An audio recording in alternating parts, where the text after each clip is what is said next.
समस्त को सारस्वत प्रणाम।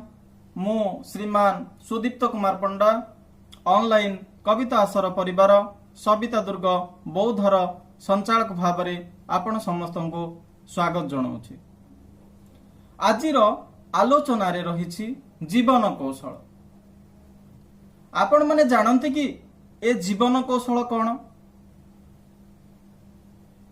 आसंतु आज सेही जीवन कौशल विषय रे संक्षिप्त आलोचना करिबा।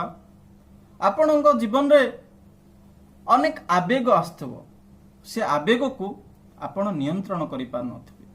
बेले बेले आपण अन्य को चिड़ी जाउथिबे, आपणक मन रे क्रोध सृष्टि होउथिबो, कोनोसी निष्पत्ति को ठीक भाव रे नै पारु नथिबे।